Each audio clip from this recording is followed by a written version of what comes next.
What's up, everyone? Welcome to Bill Bronze and Dragons. I'm your host, Bill Bron Battlestone. So today we're having another episode of my character build series. Today presenting to you a Dhampir lore bard. So I want to make builds for all of the new races from Bram Richten's Guide to Ravenloft, and this is the first one. But it's actually the second one that I've made. I've made two Dhampir builds, and I actually went through like the 48 or 56 hours of work that it typically takes to make a build, and then I decided not to show it. Because I realized that the build that I created, which I will present soon, and it's very cool, it's a Psy Warrior, it didn't use all of the Dhampir abilities. I didn't really leverage the bite too much on that one. And I realized that for a Dhampir build, I should probably present a build that uses every single one of the Dhampir abilities. So I decided to do a different one first, and I also realized that I haven't done a caster in a minute, so Dhampir lore bard. I'm really looking forward to showing this to you because I did some tweaking on the character sheet that I think is really nice. And this is a really awesome controller character and my first bard. So it was very cool to check out just the whole bard class and do a 1 through 20 build. And I gotta say, I'm pretty impressed. People have told me that they are very close to wizards as the strongest class in 5e, and I can see what they're talking about. So without further ado, let's check out the Dhampir lore bard. So I put the setup on the screen and you can see what we're doing here. Obviously, we are going to be a Dhampir, and we will start with Strength 8, Dex 16, Con 16, Intelligence 8, Wisdom 8, and Charisma 16. From our Dhampir lineage, we get medium size, dark vision, 35-foot move, deathless nature, spider climb, and vampiric bite. And I'm trying something different with the sheets. I took out the DPR columns because this is not a martial build, so DPR doesn't matter. And I put in 5 columns that we are going to be recording our spells in. Concentration options, non-concentration options, reactions and always-on spells, blasts, and then non-combat and utility options. And this is going to allow us to see the balance of our spell capabilities, and we will be able to judge, wow, do we have enough concentration? Do we have too much? Do we have enough non-concentration? Do we have too much? Etc. So very pleased with this change to the sheets. Let me know what you think in the comments below. In any case, this build has a playstyle that is intended to be a ranged controller with some spot healing abilities. Also intended to have elite interaction and infiltration skills. The intent is to leverage the Dhampir's superior maneuverability for defense in combat, using environment and cover and or spells to protect our concentration. And we will be using the vampiric bite as a supplement to our strong skill set that you will see we are assembling. And since this is not a combat build, we are never going to try and use the vampiric bite in combat. We just don't use weapons. We're mostly using it bag of rats style to get bumps on specific skill checks. I chose medium size because we're going to be taking Dimension Door later, and I don't want any size issues in terms of taking allies with me. And I do want to point out that the +1/+1/+1 array of stat bumps that you can get on these new lineages is really sweet. You can get those 3 16s to start. I like that. In any case, see my deep dive series video on the Dhampir for more information. I really break down all of their abilities, and we are going to use this build to leverage all of them. So starting at level 1, we actually take a dip. We are going to be taking 19 levels of Lore Bard, but we are starting with a 1-level dip into Divine Soul Sorcerer. Mostly for the con saves. I consider those way better than the dex saves that a Bard normally gets.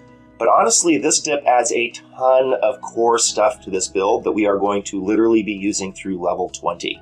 For example, Favored by the Gods, Shield, Expeditious Retreat, Protection from Evil and Good, Mold Earth, our attack cantrips, and guidance are all powers that we are going to be using for our entire career.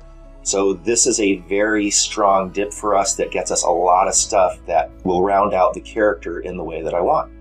So we get 4 cantrips, 3 spells known, and 2 slots. For our cantrips, we are going with Mold Earth, Toll the Dead, Firebolt, and Guidance. Mold Earth is a big add for us. This is going to offer us a lot of defense and utility. At first level, we'll be using it in combat to create total cover if the environment allows, and hopefully that total cover will allow us to survive level 1 even though we have a pretty bad AC and hit points. However, I mostly wanted to add Mold Earth because of its synergy with Deathless Nature so that you can take safe, short, or long rests. Remember that this combo is very much like a meld into stone or a personal tiny hut, and I think that's really cool. So I wanted to make sure that this build did have access to Mold Earth, and so we're taking care of that right away. We're adding Toll the Dead as an offensive cantrip that attacks the Wisdom save for pretty solid necrotic damage, and this will be our main attack cantrip from here on out.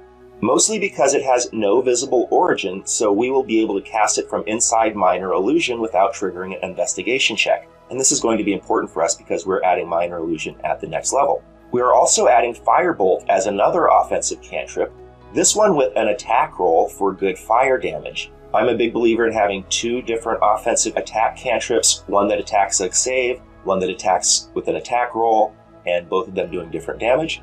I also love Firebolt as it's one of the only cantrips that can target or destroy objects. It can destroy a whole town with nothing but Firebolt, and I think that's pretty cool.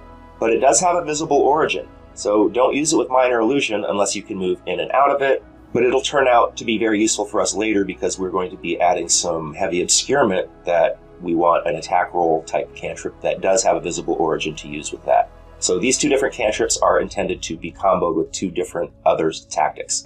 We added Guidance, which of course is always amazeballs, but it's actually especially good with this build because we're going to have a high number of proficiencies. So this is definitely a skill monkey type build, and Guidance is really good for that sort of build. For our spells known, we add Protection from Evil and Good, Shield, and Expeditious Retreat.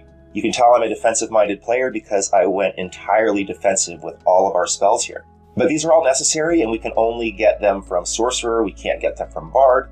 And even later in this build, in terms of tier 3 and 4, I look back at all of these spells and I'm like, yeah, really glad to have all of these in my back pocket.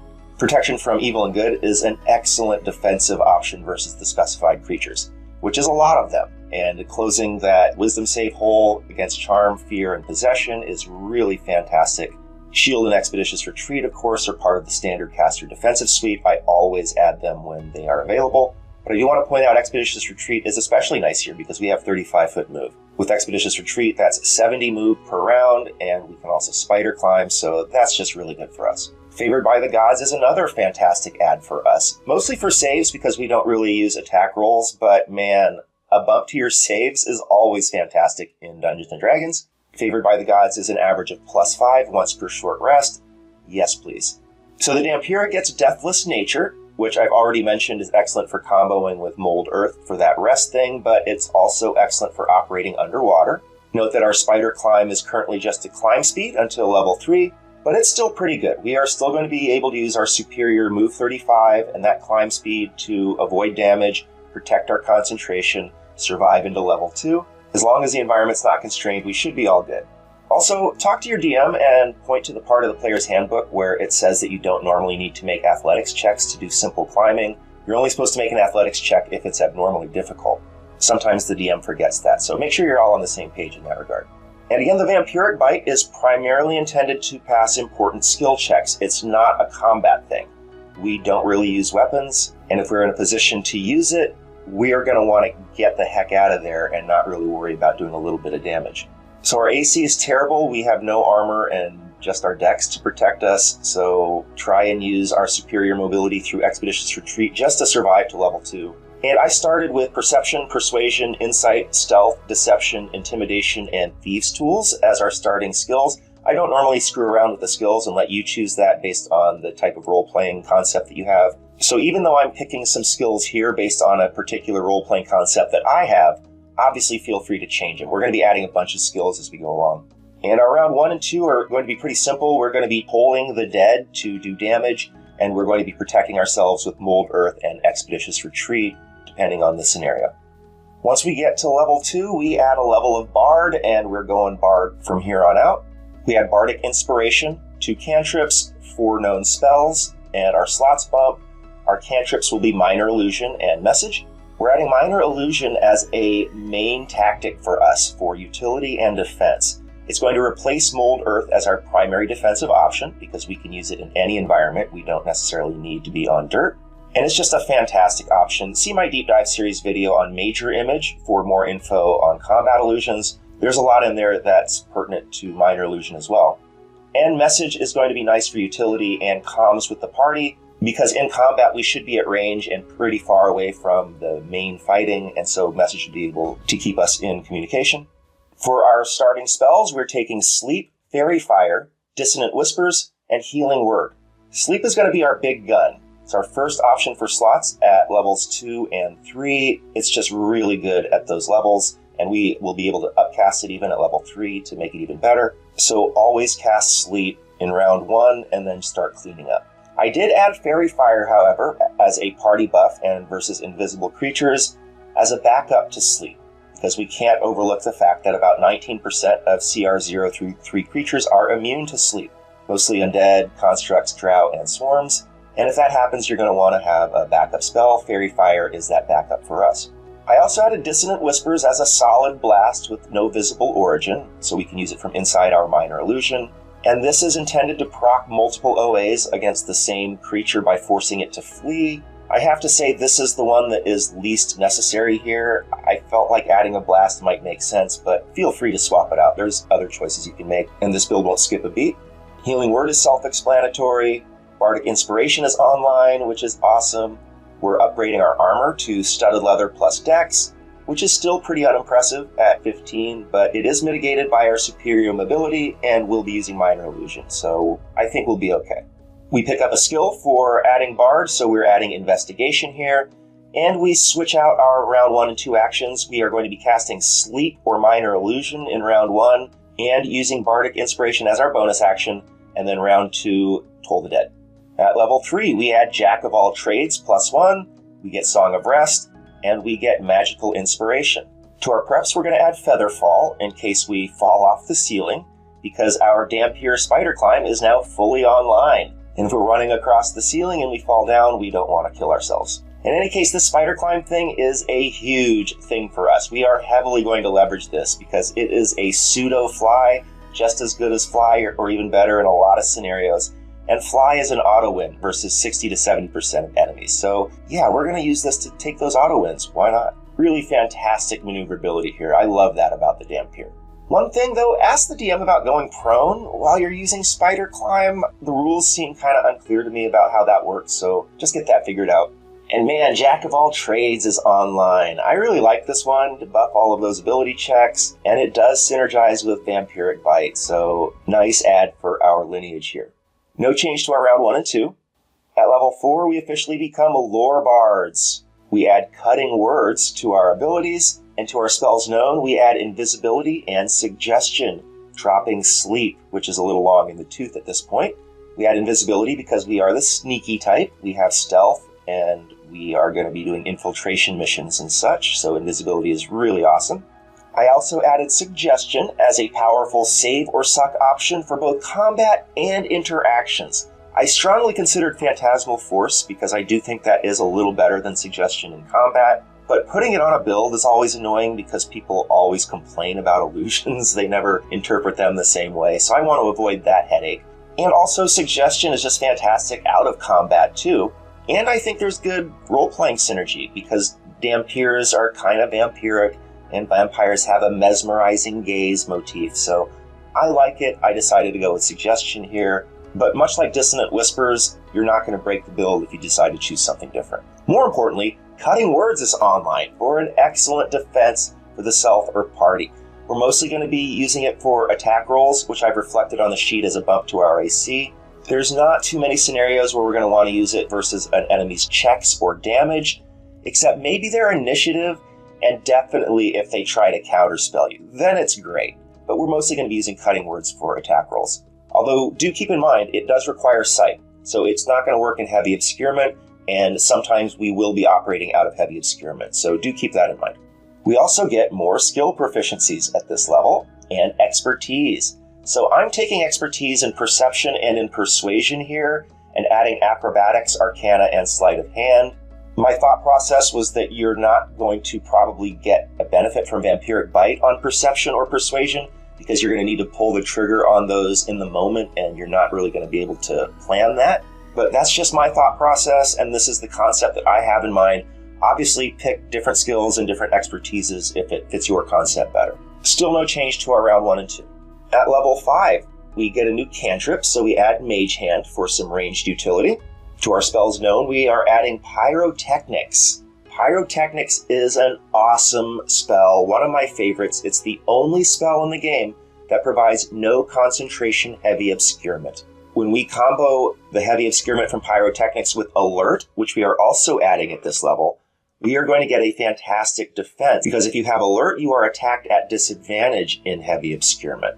Now note that this will not combo with your offensive cantrips that require Sight, specifically Toll the Dead, so we are going to be using Firebolt when Pyrotechnics is active. It is intended as a backup to Minor Illusion, because some creatures are immune to illusions, and so because Minor Illusion is our main defense, we 100% need a backup against those types of creatures, and Pyrotechnics is that backup. It's not that difficult logistically to handle. You can carry a torch around if you think you're going to need to cast it. You also have Firebolts. You can set anything you want on fire. But this is just a really, really good combo. See my Deep Dive series video on Heavy Obscurement for more information about all of that. And as mentioned, we devoted our ASI to Alert. Fantastic initiative bump. We now roll at a +9. We're never surprised. And we have that defense with Obscurement. Remember, we are controllers, and a strong initiative is excellent for a controller. Going first means you can dictate the parameters of the battle. Who gets to act, who gets to move, where they get to move, all of that. It also mitigates friendly fire concerns. So going first is not important for every character, but it is important for this build, and so I'm very happy to add Alert here. No change to our round 1 and 2. At level 6, to our spells known, we add Hypnotic Pattern and Plant Growth, dropping Dissonant Whispers. 3rd level spells are online, and these are awesome. Hypnotic Pattern is an elite concentration control option, one of the best spells in 5th edition, and this is going to be our main concentration spell for the moment. Do note, however, that 21% or so of creatures have charm immunity or can't see, so we are also going to be adding a backup control option at the next level. And here we also add Plant Growth as an elite, no concentration control option. This spell is so good. 100-foot radius with targeted area of effect is just crazy. I mean, being able to create unaffected areas for your party and different paths, it really opens up a lot of tactics. That's really good. Note that it's not difficult terrain. You can combo it with difficult terrain, nor is it affected by mobile or other abilities that work against difficult terrain. So that's pretty cool. You can combo it with party push-pull options and just mire the heck out of these guys. Just really lethal to combo with any concentration persistent AoE. Like, we can use it with Hypnotic Pattern or whatever, but throw in a Sickening Radiance or a Dawn or something with this, and you are crushing people. Plant Growth is really amazing. I'm probably going to do a deep dive into it here pretty soon. Font of Inspiration is online to recharge our Bardic Inspiration on a short rest. That's awesome. We can basically spam it now. Really big bump for our character. Round 1 and 2 change up a bit since we added 3rd level spells. Our round 1 will be Hypnotic Pattern with a bonus action Bardic Inspiration. Then in round 2, we're going to follow that up with a Plant Growth combo, or Minor Illusion, or Toll the Dead. Kind of depends on the scenario. And we can throw out another Bardic Inspiration if we want, since we get him back on a short rest. Level 6 is a huge level for us as Lore Bards, because we get Counter Charm. Okay, just kidding. No, Magical Secrets. That's what we're excited about. So, Magical Secrets, our spells known, we are adding Phantom Steed and Web. Oh yeah, so good. To our regular spells known, we're going to add Dispel, Magic, and Aid, dropping Healing Word. And those are both pretty good too, but they're not as good as Phantom Steed and Web. So Phantom Steed is an amazeballs spell. I personally rank it as literally the best 3rd level spell in 5th edition, which is a huge claim, I know, because there's so many good ones, but I stand by it. This spell is a ritual. It puts no pressure on our 3rd level slots, so we can use those for Hypnotic Pattern or Plant Growth. And it is always on. It will be our first option for defense over Minor Illusion, because Minor Illusion takes an action and Phantom Steed doesn't. Minor Illusion now will mostly be used for utility. Our first defense is going to be the crazy good move of the Phantom Steed. It has move 100, and it has an optional dash, dodge, disengage, so you can do 200 feet of movement in the same round. That means we can always get to our spot. And even though it doesn't have great synergy with Spider Climb, they complement each other. And if we need a Spider Climb, we can just situationally dismount. It's no big deal. Furthermore, the Phantom Steed offers great synergy with Vampiric Bite, because because it provides a no-resource bag of rats, quote-unquote. It creates a horse. The horse has 13 hit points. Even though the steed dies when it takes any damage, remember that it doesn't disappear. So as I see it, you can make an attack on the steed and do up to 13 damage to it with your Vampiric Bite, which we can only do 7. So you can just summon a Phantom Steed, use your Vampiric Bite on it, get your plus 5 or 6 or 7 or whatever, and it will die, and you will just summon another one because it's just a ritual. Pretty nice combo there. See my deep dive series video on Phantom Steed for more information on that amazing spell. And then we are adding Web as an elite concentration control option to complement Hypnotic Pattern, to back it up, and to use our second level slots. Hypnotic Pattern is a 3rd level spell, Web is a 2nd level spell. That's the sort of elegance that we like to see. We are going to be able to put out a lot of control. Now, Hypnotic Pattern is preferred. It has a stronger impact than Web does, unless we're running out of slots and unless the target is immune to charm. Then we're going to want to use Web. It's also really good against flyers too. You can knock them out of the sky if they lack cover. So Web is a really nice add here for us. Hypnotic Pattern and Web are the centerpiece of our control abilities going forward. Obviously, we're going to be adding other stuff, but these are like the main things. We also added Aid here as a nice option for upcasting with dead slots. Remember, we do have a dead slot at half of our levels, and so Aid is a really nice one to upcast. Helps out not only us, but also our allies, and you can rest trick it because it has an 8-hour duration. That can often be advantageous. So see my deep dive series video on rest tricking for more information about that. We added Dispel Magic as a caster must-have, which also has synergy with Jack of all trades, which is really nice, so we're a little better at it than most. And we add Counter Charm for party defense and versus fear and charm. I am super unimpressed by this. Remember, this is my first time through the Bard abilities. I don't see myself ever using this. No change to our round 1 and 2. At level 8, we add to our spells known Dimension Door and Mass Healing Word. As 4th level spells come online, dropping Fairy Fire. We've got too many things vying for our concentration now. Fairy Fire is way down on the list. We're dropping it. We pick up Dimension Door as an elite teleport option for self and ally. Shouldn't have to sell that one too much. And Mass Healing Word for a strong bonus action party support option. We dropped Healing Word. Mass Healing Word is better. But again, this one doesn't make or break the build. Feel free to add something like Tiny Hut if you feel like it. Some people in my Discord really argued hard to add Tiny Hut instead of Mass Healing Word. And my perspective is, hey, we're all good with Mold Earth and Deathless Nature, but maybe the party's soft and you want to take Tiny Hut so they don't have to worry about every little knock in the night. But I like Mass Healing Word here. No change to our round 1 and 2. At level 9, we add to our spells known Polymorph and Silence, dropping Suggestion. Polymorph is a solid panic button spell, can protect an ally who's about to go down. Also offers some pretty solid utility. See my deep dive series video on Polymorph for more info about this spell. And I also added Silence. I really love Silence as a caster shutdown option, so bards have it, and I'm absolutely going to add it here. But do note that we're going to need the party to help out versus a caster, because we can silence them, but we can't stop them from moving out of the AoE, except with Plant Growth. I mean, that can combo with Silence, but more or less, the party will have to help. Have one of your marshals grapple the caster, and then the Silence is going to shut that dude down. We added an ASI here. We added it to our Charisma to bump our casting stat and our Charisma skills. No change to our round 1 and 2. At level 10, to our spells known, we add Synaptic Static. I like this as a change of pace as an elite blast plus debuff. It hits Intelligence Save, which is a really nice one. It does Psychic damage, which is a really nice one. And it does a minus D6 to like everything the enemy does. That's a great debuff. And on top of that, no visible origin. So if we are using Minor Illusion, which is just a backup for us now, but that doesn't mean we'll never be using it, Synaptic Static is nice because it combos with that. Nice synergy. No change to our round 1 and 2, but having a nice blast like Synaptic Static is always cool. Level 11 is a huge level for us, and this is where we really start to separate from others, because we get another Magical Secrets. So we do get another cantrip. We're going to add Mending for utility. But Magical Secrets, man, we are going to be adding Summon Greater Demon and Tiny Servant, 2 of the best spells in the game. Summon Greater Demon might be the strongest spell in 5th edition, pound for pound, in my opinion. This is going to be our primary concentration option going forward because it is so good. especially because we can get up to CR7 demons. There are fly options there, and that is amazing to combo with plant growth. For example, the Chasme, which is probably my personal favorite option for Summon Greater Demon. And remember that you can drop your concentration and the demon will still attack your enemies.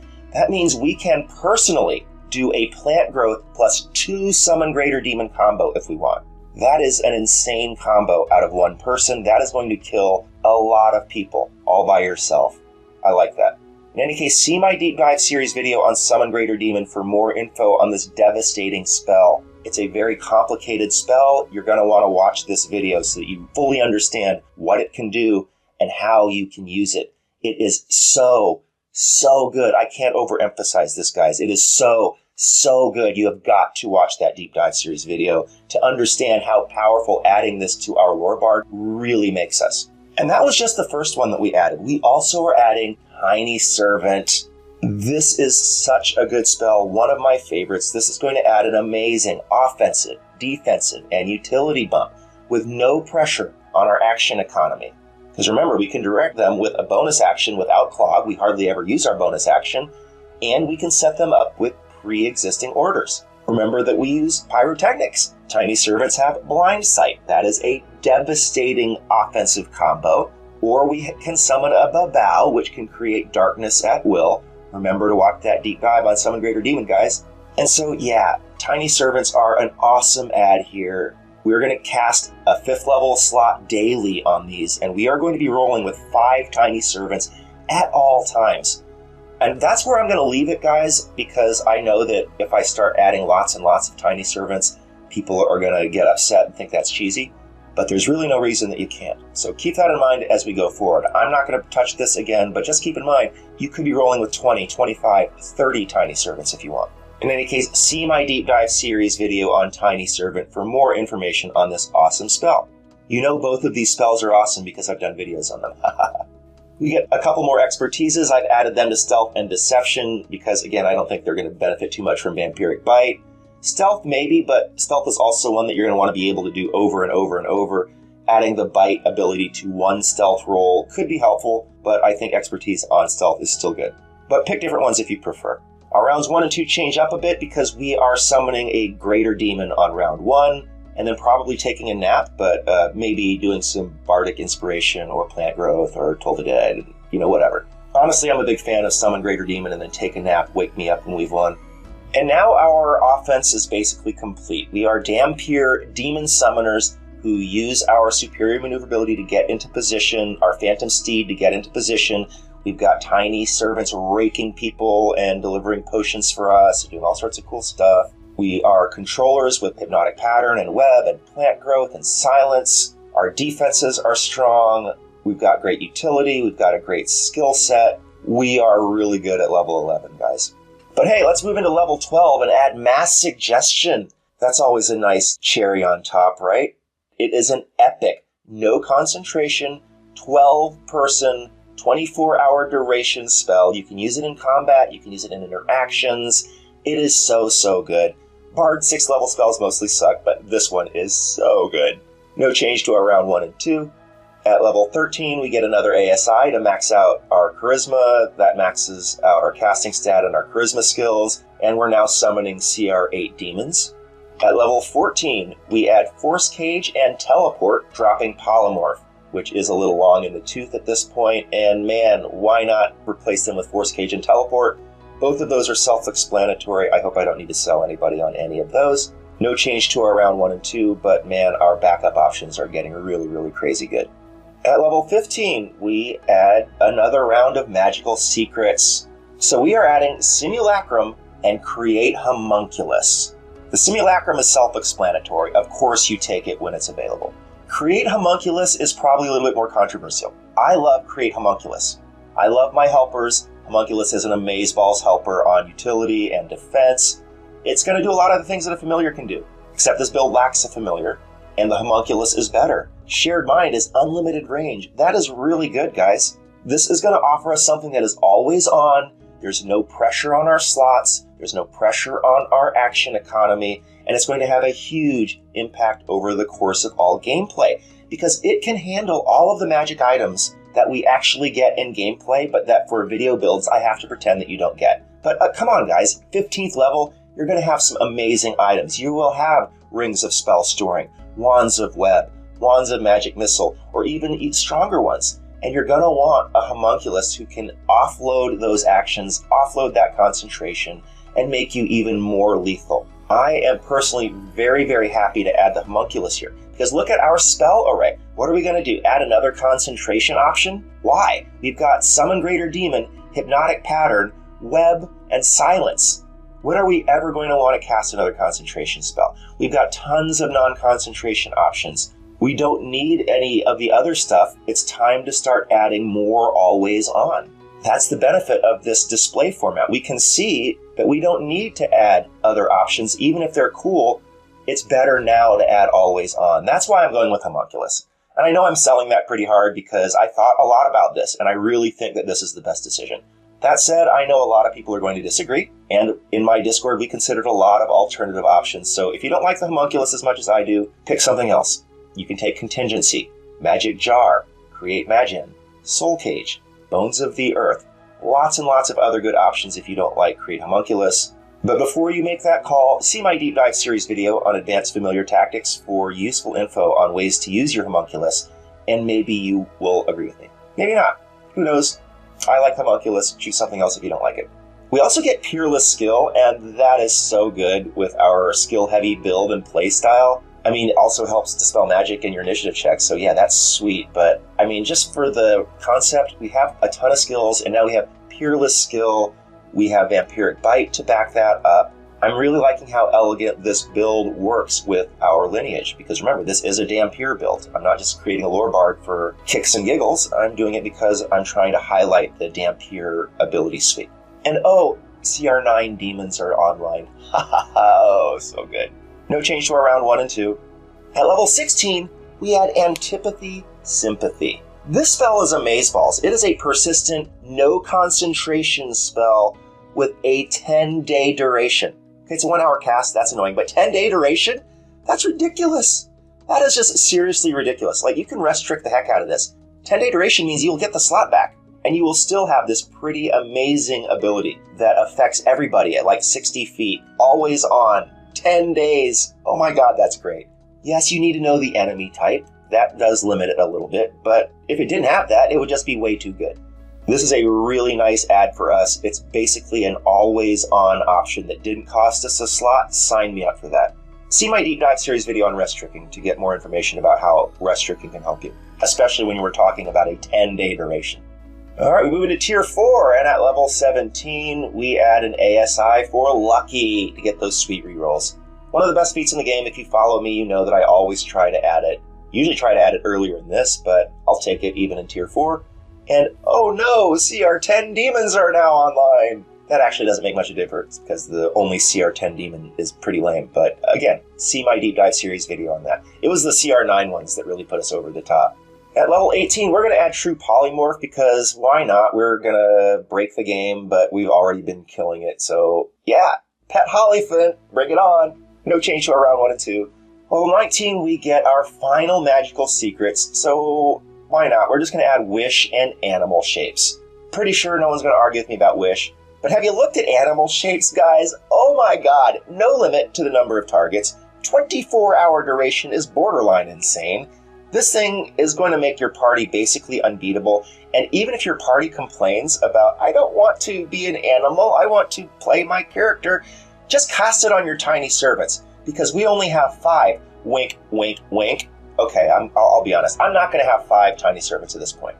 Not with Animal Shapes. I'm going to be rolling out like 30 of them, or 40 of them. And then I'm going to be turning them into like elephants or something, and I'm going to be stampeding all over people. Oh my god, this spell just sounds like so much fun. I wish I could ever play a character all the way into 19. Anyway, no change to our round 1 and 2. Our plan A is always pretty simple, although, of course, if you feeling fancy, throw it in an Animal Shapes. Just for fun. I want to cast that one day just for fun. We get one more level. We get one more ASI. I am adding Inspiring Leader. We are charisma based, so we are going to be able to add 25 hit points to ourselves, to our allies, to our tiny servants, right? 10 hit points, now 35 hit points, and our homunculus, and we're turning them into Animal Shapes. Oh my goodness, that's hilarious. So that's it. That is my Dhampir Lore Bard. I gotta say, I really like this character. I've never done a Bard before. People were telling me they're really good. I see what they're talking about. This build is a wicked good controller, wicked strong defenses, just really elegant, tons of always-on stuff, nice balance of concentration and control, or non-concentration, all of that. Great utility, and it maximizes all of the Dhampir powers, right? We use Deathless Nature for Mold Earth. We've got that superior move and Spider Climb, so we're ranged and we take advantage of that. We have the Vampiric Bite, and so we are skill monkeys, and we've got all of these skills and all of this expertise, and we've got Peerless skill, and we've got the Vampiric Bite, and we added Phantom Steeds, that we have a Bag of Rats. I mean, this build really, I think, elegantly hits all of those metrics and parameters that a Dhampir can bring to your character, so I like it. But let me know what you think, and let me know what you think about the format for how I displayed the spells. And regardless, thank you so much for watching. This has been Build Bronze and Dragons. I'm your host, Bill Bafflestone. See you next time.